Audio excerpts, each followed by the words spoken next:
everybody, I'm Dr. Amy and it's time for another Tuesday tip. This month in Genetic Rockstars, our MTHFR community, we're talking about highly sensitive people. Why? Well, I think there's an overlap between MTHFR and HSP. We'll talk about that in more detail next week, but for this week, let's talk about what might cause you to think you're a highly sensitive person, because this isn't like I'm a delicate flower and I can't handle life. This is actually a different way internally, in the way your brain is wired, of processing the information that comes in from the outside.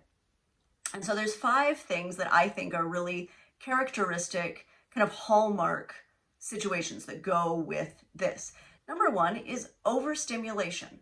So again, overstimulation sounds so delicate. It's not necessarily. It just means that you're not at your best when there's, say, flashing lights, lots of noise, distractions, things like that. So like somebody like me, I am highly sensitive, also MTHFR, but somebody like me, working in a co-work environment where everybody's desks are jammed together and everybody's moving and doing their stuff and typing and talking and da-da-da-da, yeah. No, it's not going to happen, right? My brain would be like, what is going on? Why is all this happening? I need to focus. Everybody needs to go away, right? I need space. So it's that type of overstimulation where it's like your brain is trying to pay attention to all of the things. And this is a common trait with ADHD as well. Your brain is trying to pay attention to all of the things so that you have no filters really for that, right? Like it's very hard to focus on your own thing when everything else is happening.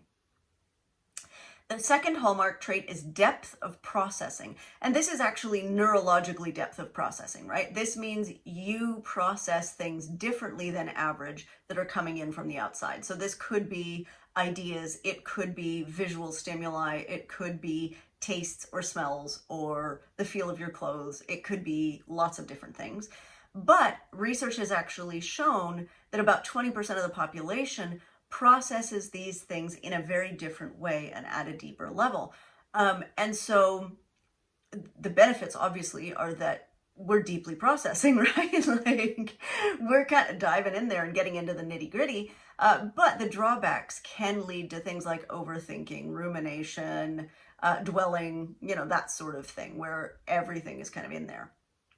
The third hallmark is empathic and emotional. So very often people who are highly sensitive to other people, right? If I'm in a room, a crowded restaurant, and there's a couple having a fight and their hearts are breaking in the back corner, I can feel it. It's not just that couple, it's all of the empaths in the room that are kind of feeling that heartbreak, that are feeling what's going on, and it's making them a little uncomfortable. And emotional sensitivity, it can mean as well. If you ask my husband, I'm kind of a stoic. Like I don't show a lot of my own emotion, but that doesn't mean I don't feel a lot of my own emotion, right? So definitely there's an emotional sensitivity as well, where there's this really rich emotional landscape that's happening, whether it shows on the surface or not.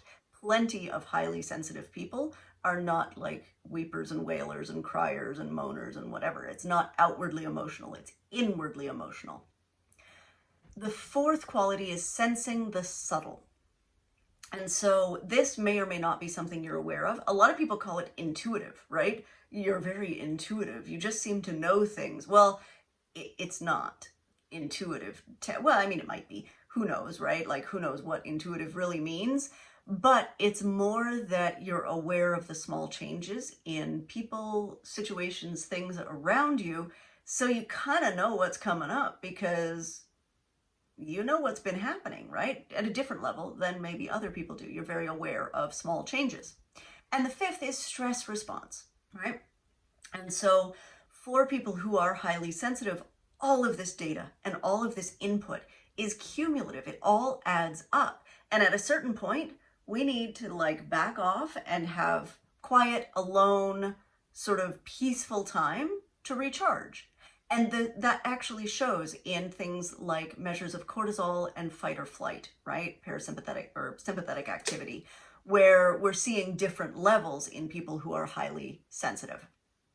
So sorry, this turned into a long one, but those are kind of the 5 hallmarks of being a highly sensitive person. And I do want to reframe that from being like an emotional wreck, which is what highly sensitive person sounds like, to actually just being highly sensitive to your perceptions, right?